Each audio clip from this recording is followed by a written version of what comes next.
Ahora sí, saluden a la cámara, ya estamos grabando.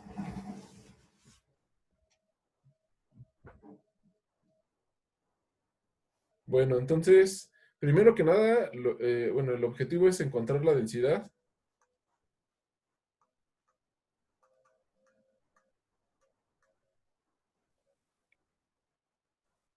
del cloruro de sodio. ¿Ok? Eh, hay que encontrar la densidad del cloruro de sodio. Entonces, ¿qué parámetros les di? Que el parámetro de red A es igual a ¿cuánto? 5.6850. 50 angstroms. Entonces es una red cúbica.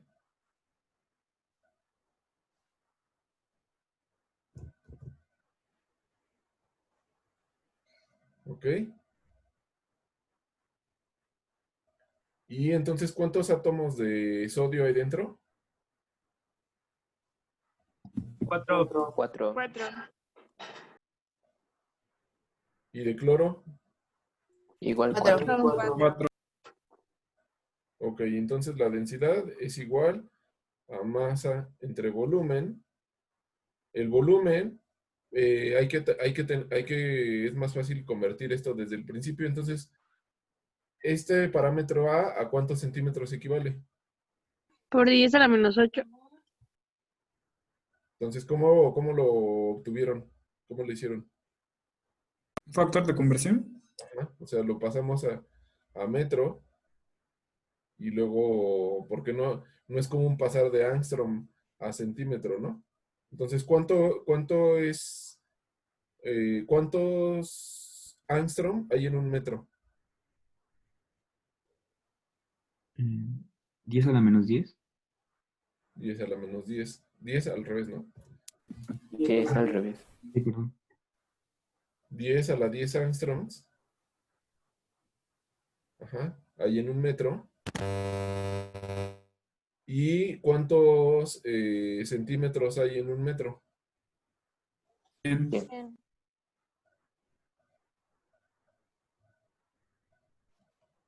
Ok, entonces 10 a la 10 a la 10 y 10 a la 2, entonces sería 10 a la menos 8. Entonces A es igual a 5.6850 por 10 a la menos 8 centímetros. O sea, 10 menos 2, 8.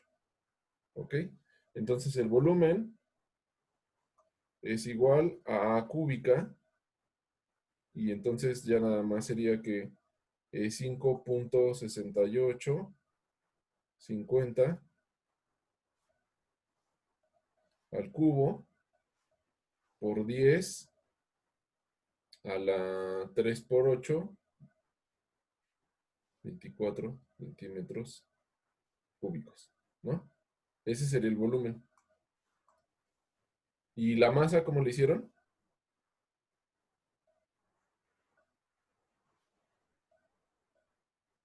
Multiplicando el número de átomos por las masas molares.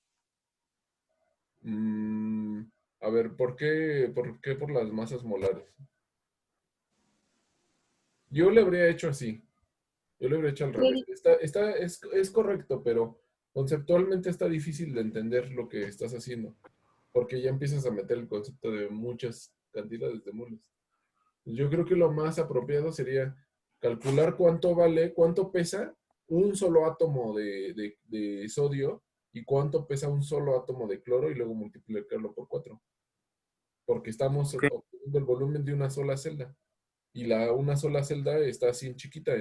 O sea, este es el volumen escrito en centímetros cúbicos, pero si lo piensas, o sea, es el volumen así en chiquitito, o sea, en tamaño microscópico.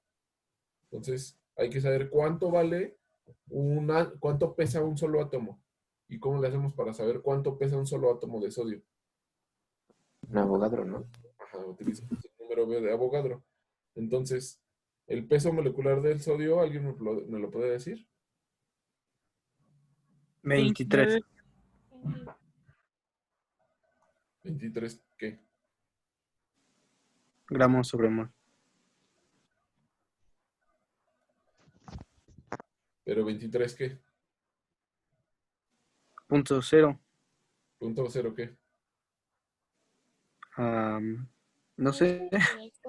Es 22.99. Sí, igual encontré que era 22.99. Bueno, en cualquier tabla periódica viene eso. 22 punto ¿qué? 92. 99. No, 99. Ah, ok. A lo mejor esa es la diferencia que hubo, ¿no? Entre...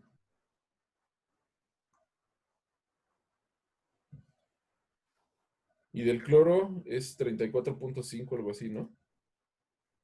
35. Yo tengo punto 45. Ajá. Y 5.45. Así, 35, ¿no? ¿Está bien? Ok, entonces este es lo que pesa, pero un mol completo, pero ahorita nos interesa cuánto pesa un solo átomo, no cuánto pesa todo el mol. Ajá, entonces queremos saber el peso de un solo átomo en gramos. Entonces, Se multiplica por número de Avogadro. ajá, para el No, se divide. 35.45 y el número de Avogadro nos dice cuántas partículas hay por mol. Entonces dice que hay un mol, en un mol hay, ¿cuál es el número de Avogadro? 6.022 por 10 a la 23.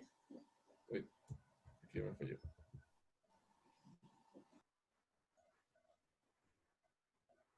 O sea que hay este número de partículas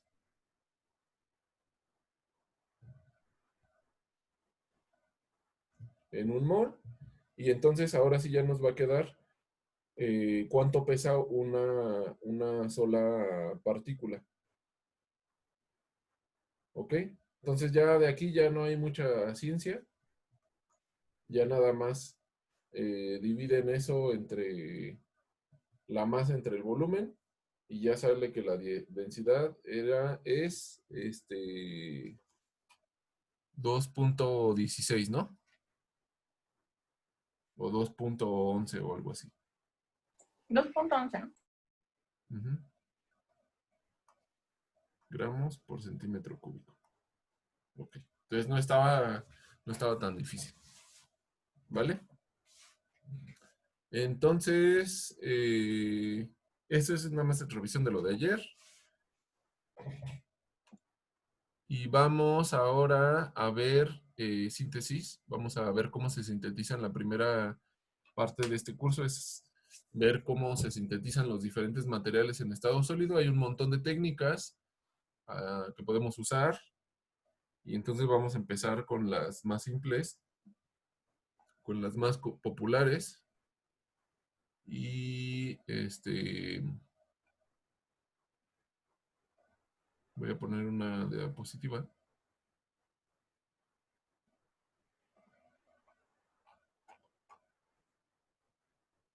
Bueno, entonces la síntesis más popular se llama reacción en estado sólido. Esa es la más común y como que la más básica y la fundamental. Hay muchas técnicas elaboradas, como les acabo de comentar, pero esta es la técnica más fundamental. Y resulta que para hacer una reacción en estado sólido, los dos componentes iniciales, los dos reactivos iniciales, los dos reactivos químicos iniciales, se encuentran en un estado de agregación sólido. No hay ni líquidos ni gases. Entonces, supongamos que tenemos el componente, el reactivo A y B, y los juntamos. Entonces, de acuerdo a ese dibujito que está ahí, los unimos, los ponemos juntos, que estén en contacto, Y lo que tenemos que hacer después para que los átomos empiecen a reaccionar es subir la temperatura. Al subir la temperatura, incrementa la vibración de los átomos y entonces los átomos empiezan a migrar dentro de un sólido, los átomos empiezan a mover ya cuando están a ciertas temperaturas. Y entonces migran y reaccionan con los átomos en el otro componente químico, en el otro reactivo. Entonces es claro que deben de estar en contacto, así como en todas las soluciones en gaseosas o en líquidos, deben de estar en contacto para que haya reacción. La reacción entonces ocurre en la frontera, en la superficie, donde están en contacto todos los elementos. O sea, hay muchos tipos de reacciones en estado sólido, pero este tipo de reacciones implica que tienen que estar en contacto. ¿Cómo le hacemos para que estén en contacto? Entonces tenemos que disminuir el tamaño de partícula. Imagínense ustedes que tienen una barra de acero de 1 metro y del otro lado tienen una barra de cobre de 1 metro, o es más, un bloque de 1 metro cúbico por 1 metro cúbico, más bien con otro bloque de 1 metro cúbico, y los ponen en contacto. La orilla, las orillas que no estén en contacto, pues esos átomos nunca se van a encontrar o van a tardar mucho tiempo en encontrarse. ¿Están de acuerdo? Sí. Entonces, lo que hacemos es reducir el tamaño de partícula para que entren en contacto. ¿Cómo reducimos el tamaño de partícula? Lo hacemos polvo. Entonces, para hacer polvo, un compuesto químico, se necesita un dispositivo, hay que hacerlo mecánicamente, y ese dispositivo se llama mortero, es el que está aquí, del lado izquierdo, aquí donde estoy poniendo el mouse, ese se llama mortero. No nada más, mortero es el que se utiliza para echar mezcla en las casas, es mortero, es ese que está ahí. Ese mortero en especial, así como se ve de ese material se llama ágata. El ágata es un mineral también y tiene una dureza bastante considerable. Y entonces se utiliza por eso ágata, porque es muy duro y entonces puede romper en pedacitos, hacer partículas muchos materiales. Hay otros tipos de morteros que hay de cerámica o de vidrio, pero normalmente esos otros morteros de cerámica o de vidrio se utilizan para otros compuestos, por ejemplo, luego para plantas o luego para medicinas o cosas así. Entonces, el mortero con el que ustedes deben de estar más familiarizados en el curso de estado sólido es con el de ágata. Se llama el material en inglés, se llama mortar y pestle. Pestle, ¿cómo se dice? Pestle en español, ¿qué sería ese barrita que está ahí? ¿Estilo? Pistilo. Se llama pistilo y mortero. ¿Ok?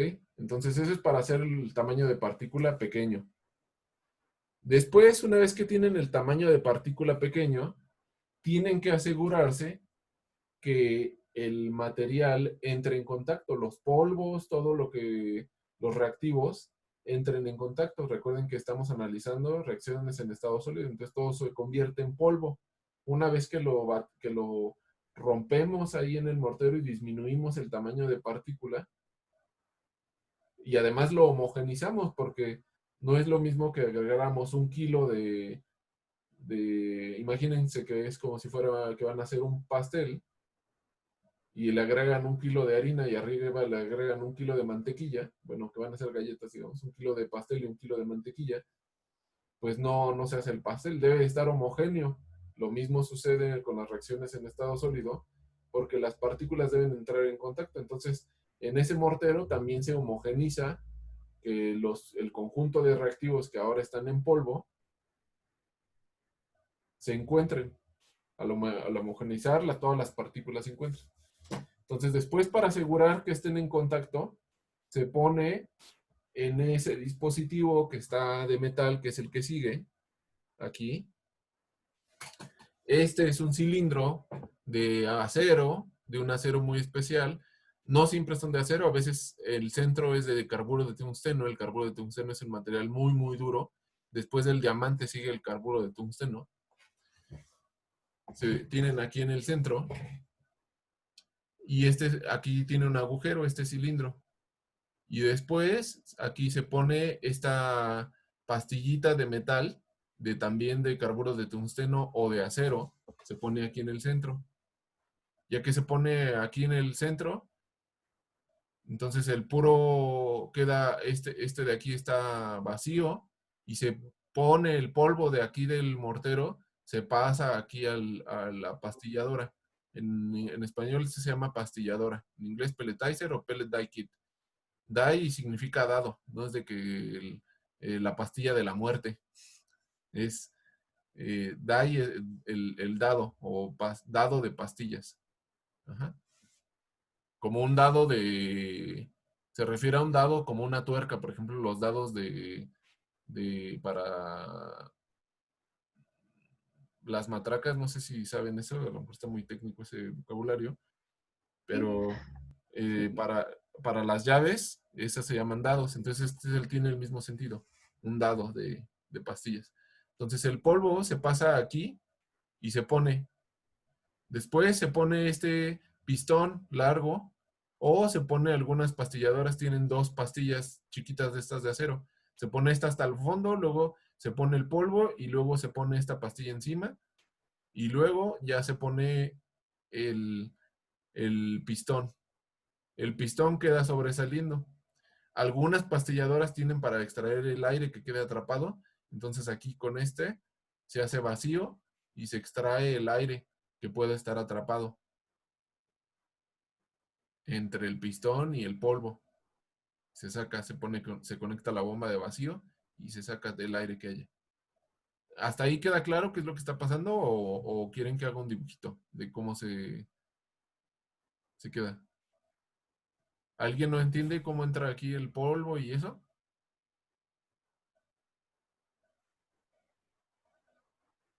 ¿Están viendo el Netflix?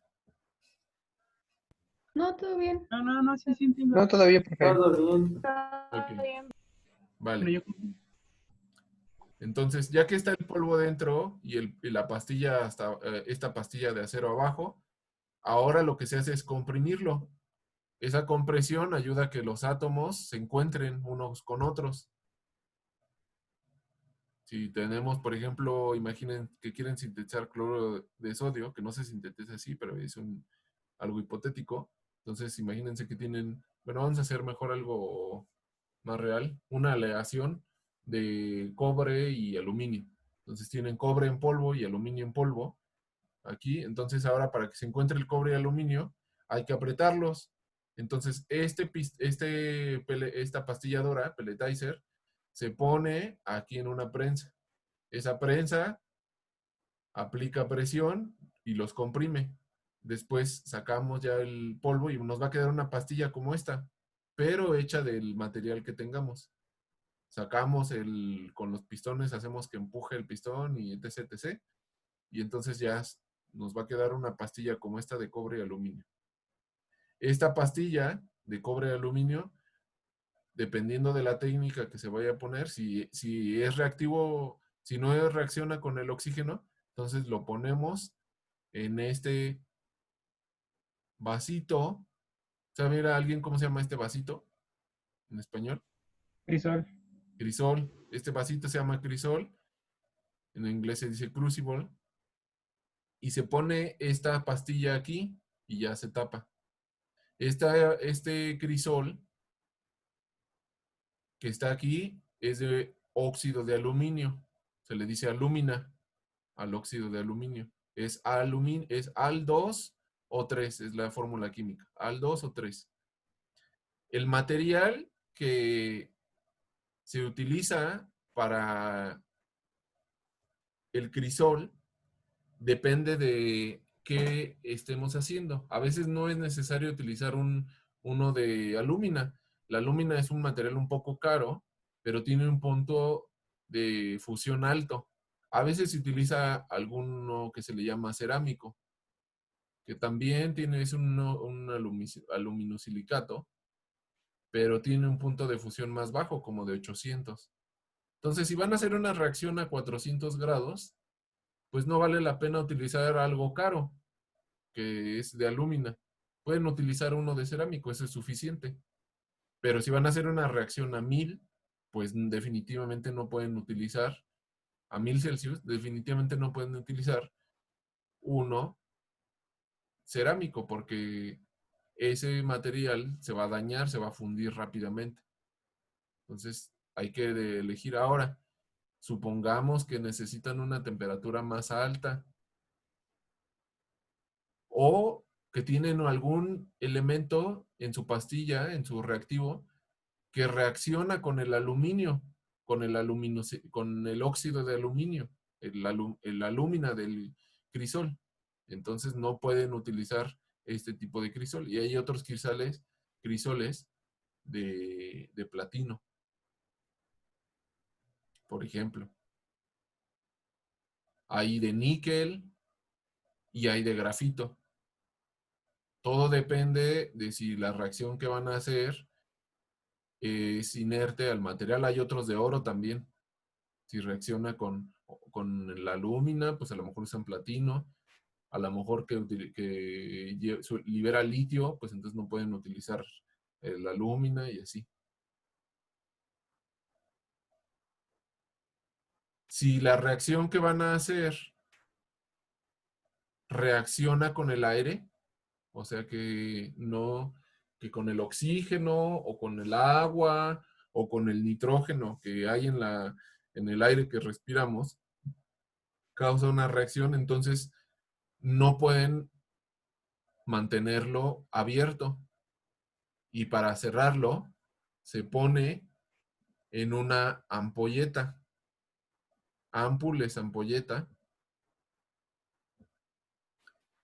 Y esa ampolleta puede ser de vidrio o puede ser de cuarzo. No recuerdo bien si vimos que la clase pasada que la diferencia entre el vidrio y el cuarzo es que el cuarzo está ordenado periódicamente. Debido a esa periodicidad que tiene, el punto de fusión del cuarzo es más alto que el del vidrio. El vidrio a los 600, 500 ya se empieza a derretir. Ahí es una circunstancia diferente porque un vidrio no tiene un punto específico de fusión, sino que es una transición de varios grados de temperatura. Pero el cuarzo tiene un punto de fusión más alto, como 1600. Creo que a 1200 se aguada o algo así, se pone flojito el cuarzo, pero a los 1600 resiste como 1600, una cosa así, una temperatura más alta. Entonces, si van a hacer una reacción a 200 grados, bueno, el cuarzo es mucho más caro que el vidrio. Hacer un tubo de un material ordenado que es cuarzo es más caro. Entonces, si van a hacer una reacción que llega a 200 grados, pues vale la pena solamente usar vidrio, que es algo barato. Pero si van a hacer una reacción a 900 grados, pues mejor hay que usar cuarzo, porque el vidrio se va a fundir y no va a servir para mantener el material inerte. Después, ya que se pone en ese tubo y ese tubo se sella de un lado con un soplete que alcance una temperatura alta. Para hacer eso se necesita oxígeno, no se puede usar un mechero Bunsen.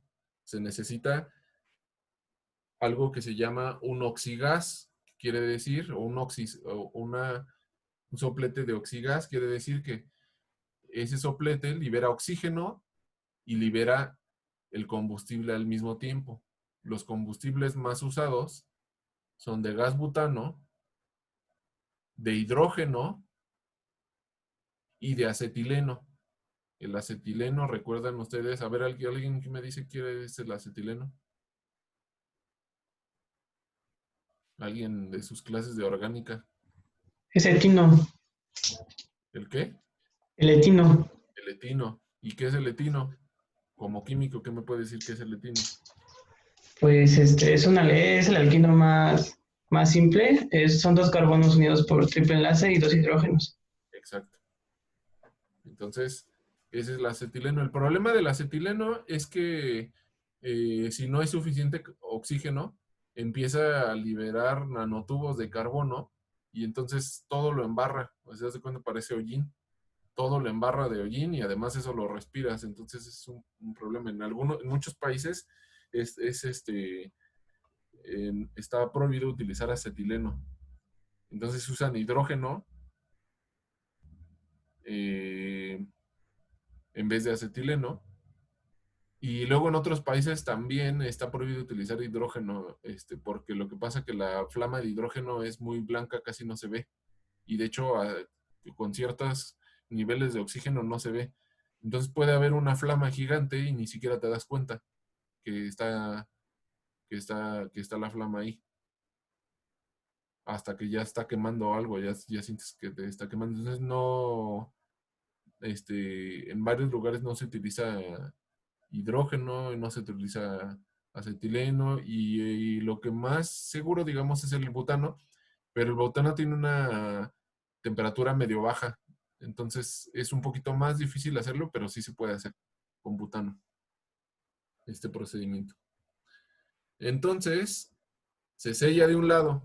Ya que está el tubo sellado de un lado y frío, ahora sí se pone la muestra. Se pone la muestra dentro de ese tubo y la parte superior del tubo se conecta al vacío, se conecta a una bomba.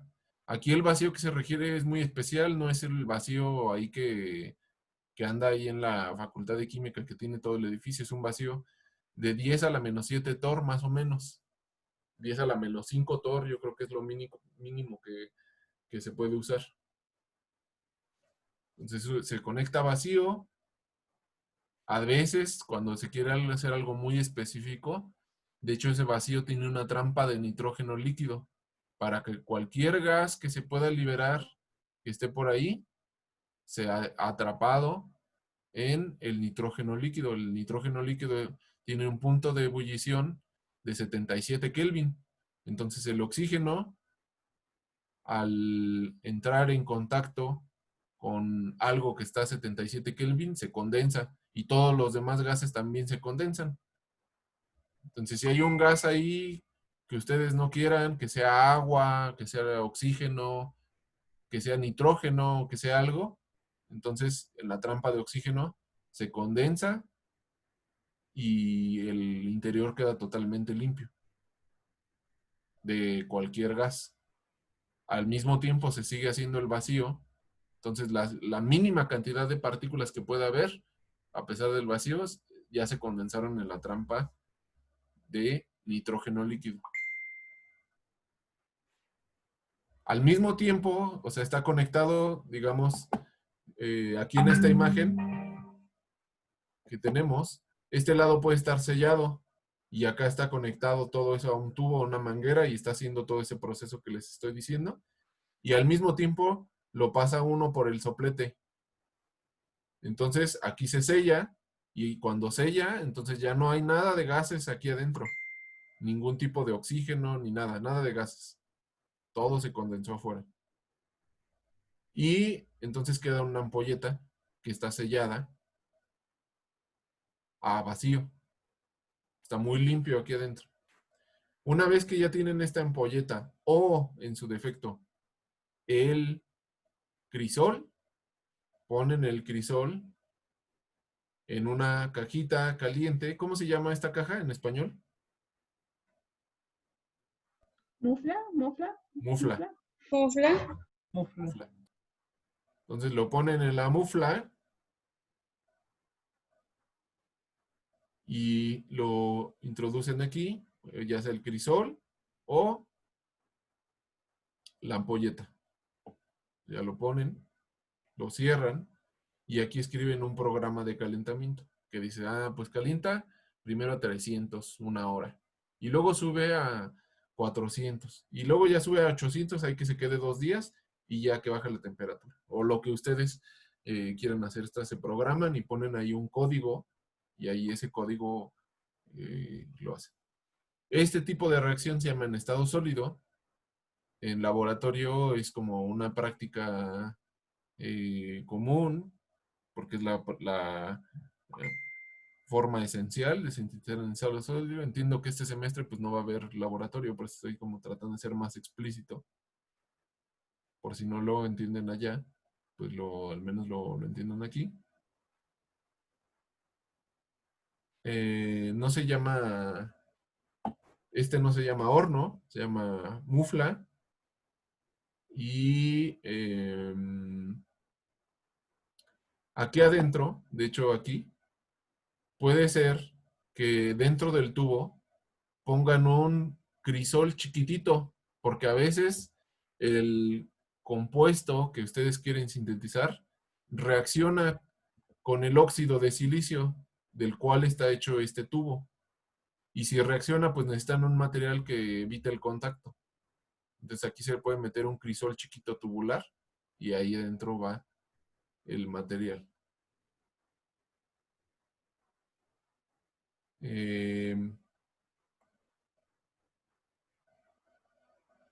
Consideren que todo el equipo que se utiliza muchas veces es muy caro.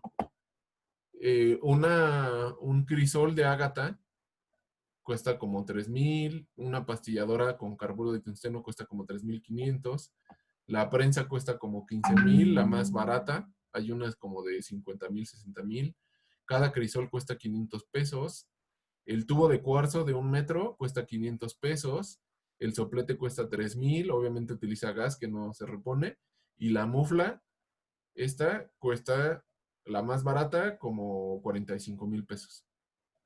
Entonces, de aquí, de lo que ven, este set de cosas parece una cosa muy sencilla, pero sale caro hacer esto. ¿Hay alguna duda de este procedimiento en estado sólido? No. Ok. No, todo bien, profe. Ahora que si utilizan Todo bien. crisoles diferentes a los de alúmina, pues ya sube ahí el precio. Les decía, el de platino cuesta como 35,000 pesos.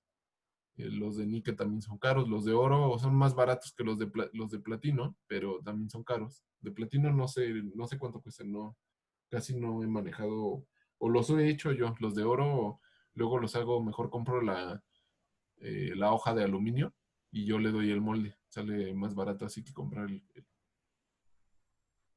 Pues el crisol. ¿Perdón? ahorita estaba viendo en un costo de un cristal de platino y sale en 130,000 pesos. Bueno, depende del tamaño, ¿no? Porque Es de si está muy 45. grande, entonces requiere más platino. El que yo les comento era un crisol chiquito. Entonces, si es un crisol grande, pues más platino. Y si tiene más grosor, pues más platino. Y pues sí llega a esos precios, 130,000 pesos.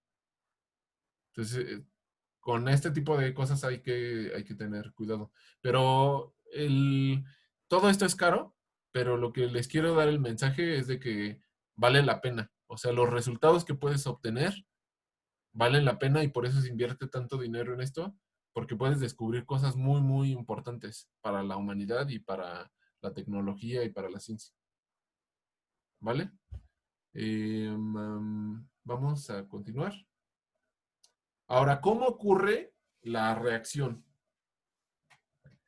En un punto específico del polvo, imagínense ustedes que tienen una pastilla donde tienen varios polvos mezclados. En un punto específico, 2 átomos A y B se juntan y reaccionan. Y como les dije, en este curso vamos a ver cosas que son periódicas. Pero ¿cómo sucede que son periódicas? Pues en un punto empieza la reacción y los átomos se empiezan a acomodar de forma periódica junto a ese punto. A ese punto donde empieza todo se le llama nucleación. A ese proceso en donde empieza a generarse una estructura cristalina alrededor de un conjunto de átomos que iniciaron la reacción. A ese proceso se le llama nucleación. Este proceso de nucleación puede ocurrir en los 3 estados de agregación. Vamos a ver ahorita más adelante que no todas son reacciones en estado sólido. Puede ocurrir desde una solución líquida o una solución sólida y también desde el vapor. Podemos tener un vapor en donde los átomos empiecen a depositar en algún lugar y empiezan el crecimiento de un cristal. A ese proceso de iniciación se le llama nucleación. Ahora hay otros tipos de reacciones. Hay, bueno, diferentes tipos. Cuando la reacción copia la estructura de la interfase, a eso se le llama una reacción epitáxica. O sea, puede ser que tengamos un conjunto de átomos que tienen ya una estructura definida y encima de esos átomos con estructura definida se acomoden otros átomos en la superficie y a partir de ese patrón que ya existe se empiece a copiar hacia el otro átomo. Eso se le llama epitaxia. Voy a dibujarlo mejor. Y si, bueno, ahorita cambio de programa y lo dibujamos. Y si se copia la estructura interna de un material, eso se le llama una reacción topotáctica. En inglés es epitaxia, en español yo digo que es también epitaxia, no he escuchado una traducción. Y si es topotaxia en inglés, en español se dice topotáctica. Voy a abrir algo para dibujar.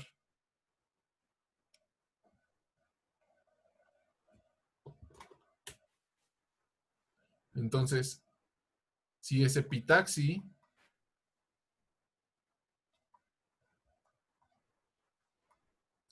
eso quiere decir que algo en la superficie tiene un patrón. Por ejemplo, vamos a imaginar que en la superficie hay unos hexágonos así. Mejor los voy a hacer así.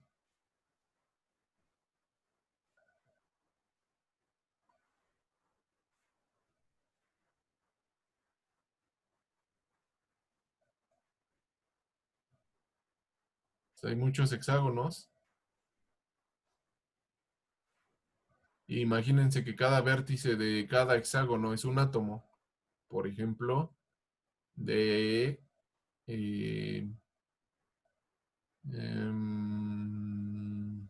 niobio. Aquí en medio puede tener uno. El niobio selenio 2 tiene esa estructura.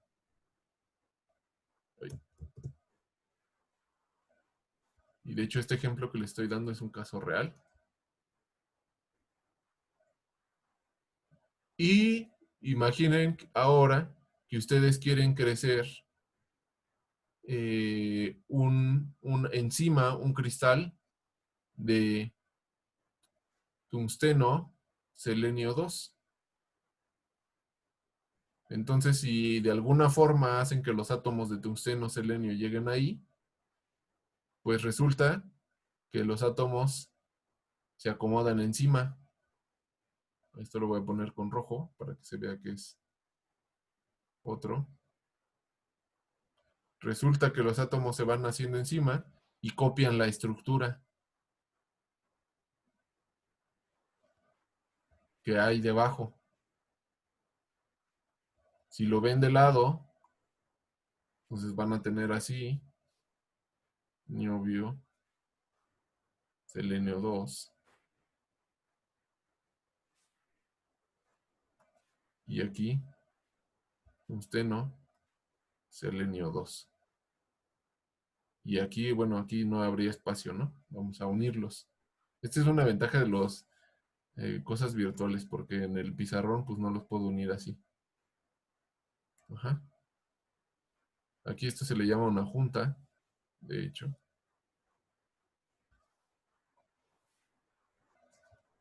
Luego, a ver si vemos, creo que no vamos a ver nada de juntas túnel ni nada de eso aquí en este curso. Pero esta es una junta. Y entonces esta reacción es epitáxica. Ujú. Hay una técnica, de hecho, muy especial que se llama ion beam epitaxia, que es para crecer monocapas o películas delgadas de materiales.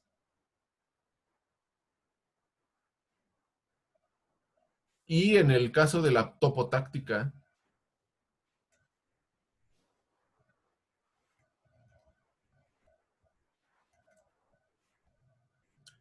existe una matriz de átomos y el compuesto que resulta después de la reacción tiene la misma estructura que la matriz. ¿Cómo es eso? Vamos a ver algo más.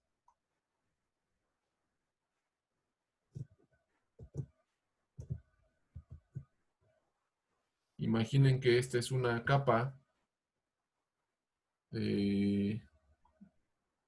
como les expliqué, de grafeno. La vimos la clase pasada o alguna de las clases.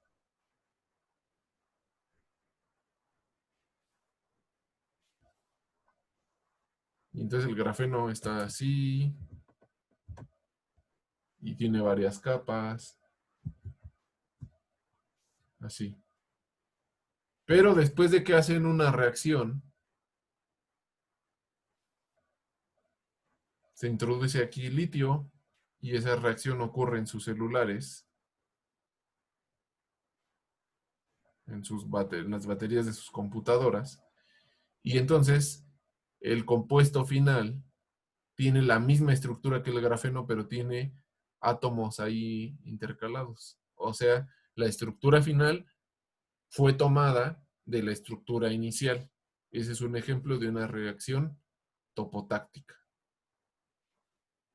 ¿Hay dudas? Yo, profe, Sí. ¿los diamantes sintéticos en cuál entrarían?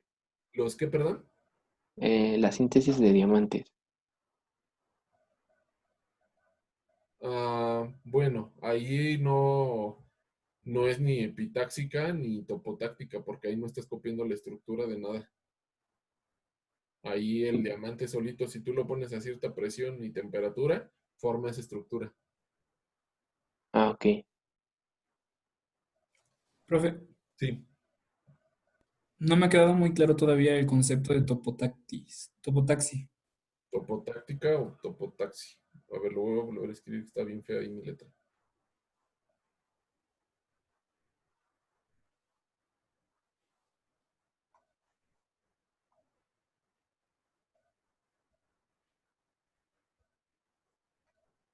En topotáctica, la estructura inicial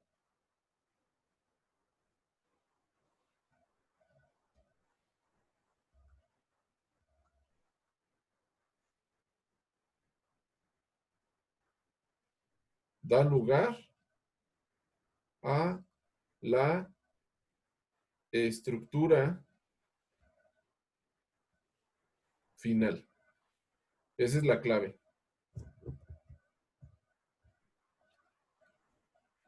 En el bulto. O sea, esto ocurre en el bulto. O sea, quiere decir en el cuerpo del cristal.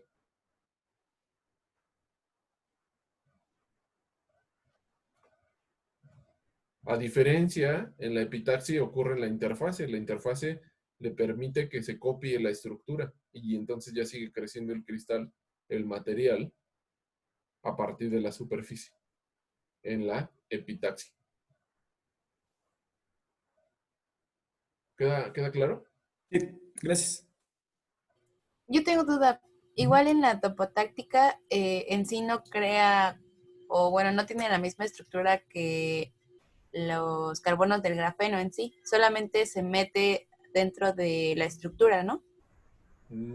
Pues este es un ejemplo, pero o sea, el litio, o sea, la estructura final sigue teniendo la estructura del grafeno. Si te das cuenta, el grafeno no se cambió de estructura ni le pasó nada al grafeno, sino que al final el litio queda aquí intercalado y tiene la misma estructura inicial. O sea, ya es un compuesto diferente porque ahora incluso ya hay litio adentro, pero siguen teniendo, el grafeno sigue teniendo su estructura inicial, su misma estructura. A eso se le llamaría la matriz, en este caso al grafeno. O sea, no necesariamente necesita ser el grafeno, ¿no? Puede ser otro tipo de compuestos. Pero entonces no lo está como copiando, sino solamente se está como introduciendo en las capas de grafeno. Pues sí, o sea, se introduce, pero lo importante es de que la estructura final es parecida a la estructura inicial. Esa es la clave de una reacción topotáctica. Profe, ¿y de qué depende de que se haga la epitaxia o la topotáctica? O sea, ¿es por la naturaleza de los compuestos? ¿O se puede hacer por algún método experimental? ¿O cómo? O sea, resulta que estas dos técnicas son diferentes. O sea, tú controlas cómo lo vas a hacer y entonces diseñas qué técnica te es más conveniente. Entonces, normalmente en esa de topotáctica hay muchas que sean con átomos pequeños, el litio, así átomos que se pueden intercalar. Y la otra, epitaxi, es normalmente para hacer películas delgadas. O sea, son diferentes técnicas con diferentes objetivos. O sea, no es de que no controles y no sepas qué es lo que va a pasar y que a veces la reacción se lleva a cabo de forma topotáctica o epitáxica, sino que tú controlas qué es lo que quieres. ¿Sí es esa la pregunta? Sí, o sea, es como lo que necesitas, ¿no? O sea, ¿para qué objetivo lo quieres? Así es. Así Ok. es. Correcto. Profesor, yo también tengo una pregunta. Sí. Por ejemplo, en la reacción topotáctica, en este ejemplo del grafeno y el litio, digamos, y una vez después de que el litio va entrando en el grafeno y adquiere su estructura, el resultado final es un producto que tiene tanto carbono como litio, o digamos, podría lograrse que el litio adquiera la estructura del grafeno y expulsar, por así decirlo, completamente el grafeno y que solo quedara el litio. A ver, déjame ver si entendí bien. Tu pregunta es, después de que ocurre la reacción, ¿vamos a tener grafeno y litio? ¿Esa es la pregunta? Ajá, o si solamente va a ser litio, pero con la estructura del grafeno. No. Una vez que ocurre la reacción, tenemos un compuesto que contiene grafeno y litio incluido, o sea, los dos.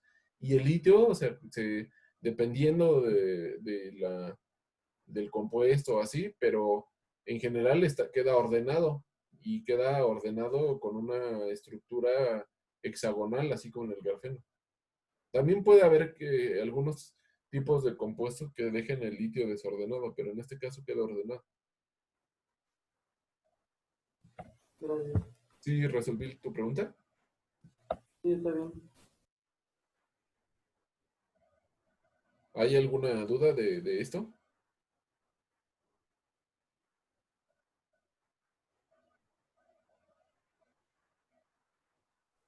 No. No, ya todo cool. Gracias. Bien, entonces vamos a continuar con lo de la síntesis.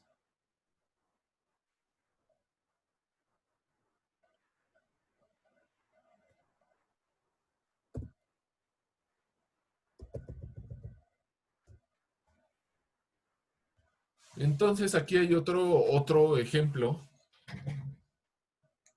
Les había mencionado anteriormente que se le llama coherente cuando existe periodicidad.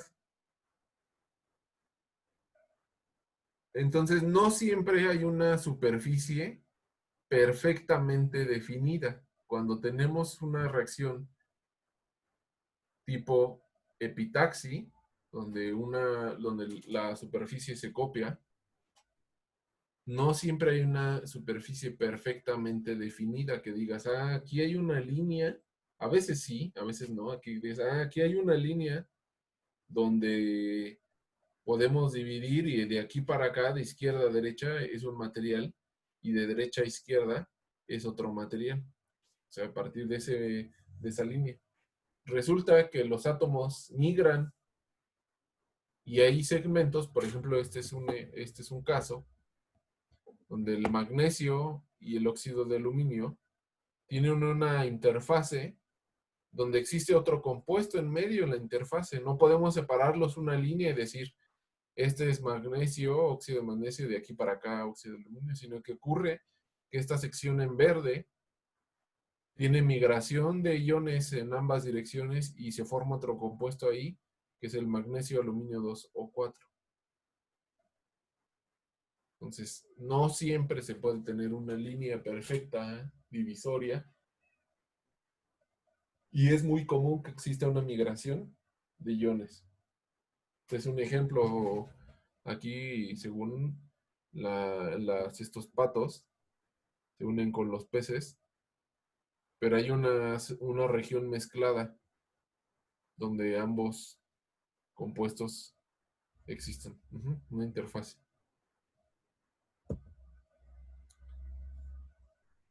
Ahora, ¿qué requerimos hacer para las reacciones en estado sólido? Entonces, primero hay que secar los reactivos. Si los reactivos están húmedos, pues no, esa reacción no se puede, no podemos ni pesar los materiales. ¿Cómo los secamos? No me van a decir que compraron una toalla muy buena para secar todo. O sea, hay que calentarlo y en muchas ocasiones hay que calentar a vacío. Se mete en una cápsula y esa cápsula se mete la mufla y al mismo tiempo se está llevando a cabo un vacío.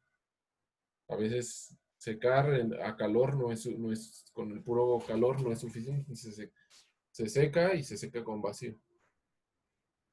Debido a que en estado sólido no hay una forma de purificar, o sea, una vez que ya reacciona los elementos, ya se quedó ahí. Y si hay algo de impurezas, se va a quedar atrapado en los polvos o en medio y no puede estar separando uno por uno, un granitito por granitito, o por átomo, porque esa impureza se queda atrapada entre la red cristalina. Entonces, desde el inicio debemos de tener muy definido cuál es la estequiometría que vamos a usar. Y debemos de pesar exactamente eso, porque de otro modo va a haber impurezas atrapadas en el material. Como ya les comenté, el tamaño de partícula debe de ser muy pequeño. Y los reactivos químicos que se utilizan deben de ser de alta pureza, porque si, digamos, utilizamos un reactivo que 60%, por ejemplo, que queremos hacer igual en una aleación, y tiene 60% cobre y el resto es zinc, pues el zinc ya no se lo vamos a poder sacar nunca, porque ya va a quedar ahí incrustado. Entonces no podemos utilizar reactivos químicos que tengan una pureza muy baja. Dependiendo del material, a veces ya no se puede llegar a más pureza o más bien es muy caro. Pero se le llama 4N, por ejemplo, a un material que tiene 99.99% de pureza en peso. Peso. Ese le llama 4N, por ejemplo. A veces dicen, no, pues necesito un 5N. ¿Eso qué significa? 99 99.9% de pureza. De 3N, pues a lo mejor sí se puede utilizar, pero casi no es común. Entonces, como les dije, hay diferentes tipos de crisoles, hay de platino. No se utiliza platino cuando vas a utilizar litio o bario, porque estos, el platino reacciona con esos, ¿no? Con el litio o con el bario. Si vas a utilizar metales, no es conveniente utilizar platino porque va a ser una aleación. El oro también es muy usado, pero el punto de fusión del oro es 1063. También una vez pasó que alguien puso un crisol de oro y cuando abrieron la mufla, pues era nomás un aplastado ahí, un derretido de oro, y pues ahí ya se fue el crisol, tan caros que están. Entonces ese tipo de accidentes no se puede uno permitir, ¿no? Que de ahí, pues ya derretí el crisol y quedó embarrado ahí en la piedra. Abajo tienen una piedra, un ladrillo refractario, y ya nada más quedó embarrado ahí el oro en el ladrillo. Y pues es un crisol muy caro. Óxido de aluminio es uno de los más usados, la alúmina. De silicio, en ese caso se utiliza, bueno, de óxido de silicio, que es el de cuarzo, se utiliza mucho para vacío, y grafito, eso es otro que se utiliza. ¿Dudas de esto? ¿Nada? No. No, profe. A ver, aquí en esta reacción, ¿qué tipo de crisol utilizarían? ¿De aluminio? ¿Por qué? Porque la temperatura es más o menos 800 grados y los de óxido de silicio creo que son, no es cierto, ¿cómo se llaman los otros? De vidrio podría ser. Cerámico. El cerámico creo que aguanta, creo que como 800,000 más o menos, ¿no? Entonces estaría casi en el punto. Ujú. ¿Podríamos utilizar una ampolleta de cuarzo aquí? ¿Qué les parece esa idea? También se puede. A ver, analicen todo con cuidado. Yo les digo que yo soy ustedes son el jefe de laboratorio en una empresa que se llame American Ceramics, eso sí existe, lo estoy diciendo en serio, y que les digan, ¿sabes qué? Necesitamos hacer una prueba y necesitamos sintetizar este compuesto que es litio 4, silicio 4, y les dice ahí el técnico, pues tenemos aquí tubos de cuarzo, vamos a hacer unas ampolletas. ¿Qué opinan ustedes? Pero es que el cuarzo está como está hecho de dióxido de silicio, ¿no? Sí, pero ordenado. Y sí, Ujú. ajá, pero si van a ser parte de los reactivos, como que está raro usarlo. Ok. Primer problema. Muy bien. Segundo problema. La temperatura, ¿no? Ah, ¿no? No, la Sí. temperatura. Esos aguantan 1200 segundos de Ah, vapor. sí, esas aguantan mucho. ¿Cuál sería el segundo problema? ¿El tiempo de la reacción? ¿El litio?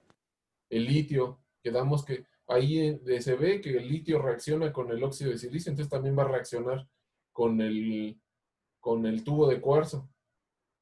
¿Cierto? Sí. Segundo problema. ¿Cuál sería el tercer problema? Se está liberando CO2, ¿no? Está El liberando CO2. CO2. Entonces eso va a explotar, no lo pueden sellar. Eso va a explotar. No pueden tener nada sellado si va a liberar un gas. Entonces hay tres problemas para utilizar el óxido, el tubo de cuarzo que está hecho de óxido de silicio. Definitivamente no se puede utilizar ese material. y que les diga el técnico. Ustedes van llegando a esa empresa y les dice el técnico, oiga jefe, pues es que allí hay unos de aluminio, de platino, unos crisoles de platino, ¿por qué no los usamos? ¿Qué opinan ustedes? Que tampoco reaccionan con el litio, ¿no? Porque van a reaccionar con el litio. Entonces van a carcomer ahí el platino y, como nos acaba de decir nuestro compañero, cuesta ¿cuánto viste el precio? 105,000 pesos. 130, pero bueno, depende. 30,000 pesos el crisol. No, pues esos son salarios de varios meses. Entonces tampoco vamos a ver el de platino. Ajá, entonces, ¿qué usarían? ¿Crisol de oro? Puede ser el de oro si no reacciona con los elementos. Alumina. Y puede ser el de alumina. Ujú. Entonces siempre hay que ver esos parámetros. Antes de poner cosas ahí a calentar y hacer las reacciones, hay que ver qué es lo que van a hacer, porque pueden ser un desastre. Y ese desastre cuesta mucho dinero. Entonces hay que tener en cuenta qué es lo que vamos a hacer. Entonces, la respuesta correcta o lo más apropiado es utilizar uno de oro. Ujú. La alúmina, de hecho, reacciona también con el litio, pero no tan agresivamente. O sea, no es tan agresivo el litio como con el cuarzo. El cuarzo hasta cambia de color y se pone quebradizo. Ujú.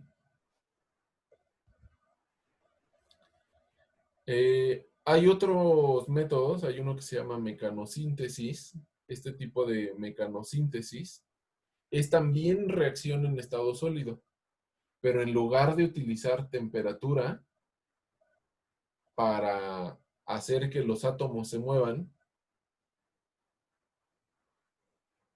hace que los átomos se golpeen unos contra otros. O sea, digamos que es la fuerza bruta de la síntesis, a puro golpe. Los átomos se golpean unos contra otros y reaccionan en vez de subir la temperatura. Esto se hace en algo que se llama un molino de bolas. El molino de bolas tiene adentro unas bolas de ágata. Hagan de cuenta que parecen muchas canicas, pero están hechas de ágata. Y ese molino de bolas agita las bolas con el polvo adentro, y tanto que se mueven, mueve y mueve y mueve las bolas, el polvo choca contra otro polvo una y otra vez hasta que empiezan a reaccionar. Por supuesto que el tamaño de partícula de estos polvos que quedan al final del producto, pues es muy pequeño porque estuvo dentro del molino mucho tiempo golpeándose una y otra vez. Entonces solamente es apto para nanopartículas.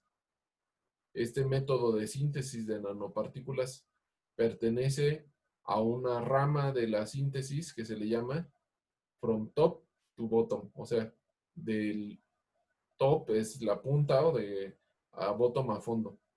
Ujú. De punta a fondo. En español se dice igual, top to bottom, no se traduce esa frase. ¿Por qué? Porque sintetizas nanopartículas a partir de algo grande. O sea, tenías partículas grandes, las rompes y se hacen chiquitas. Entonces ese método se llama top to bottom, únicamente para nanopartículas. Y el método se llama mecanosíntesis. Se necesita un molino de bolas. O sea, estoy diciendo que así se llama molino de bolas, no quiero decir que sea muy cool el molino y por eso se llama de bolas. O sea, que tiene muchas bolitas adentro. Un ejemplo es ese compuesto que está ahí, que es zinc 2, estaño, oxígeno 4.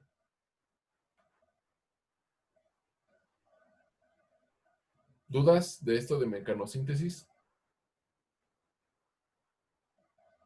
No. A ver, vamos a poner, no se me ocurrió, pero voy a buscar un molino de bolas y poner la imagen para que se den una idea de cómo son físicamente.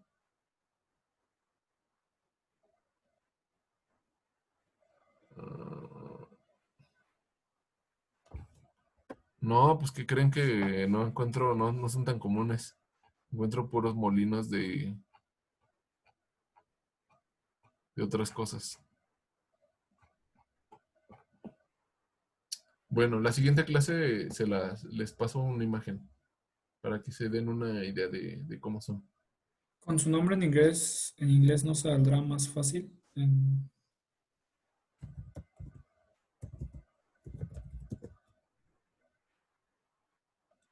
Pues no sale, tampoco sale.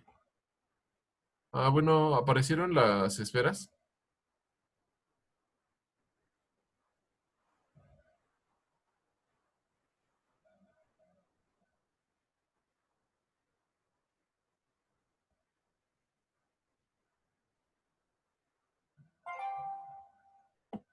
Esas son las esferas que tiene. Algunas son de acero. Ajá, y entonces se mete en un contenedor. El contenedor es como este. Y entonces lo hace girar. Muchas veces puede ser, por ejemplo, uno de estos. Este, de hecho, sí es correcto. Es como este. Se mete el polvo y se hace girar, girar, girar, girar. Y hace que todo se mezcle. Y entonces disminuye el tamaño de partícula. Es más o menos, sí sería como este. Esta sería una forma. Los que he visto son diferentes, pero sí, yo creo que es bueno. Este de aquí también.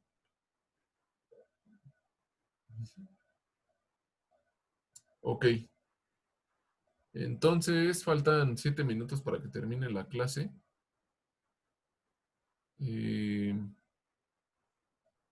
Entonces, aquí le vamos a parar.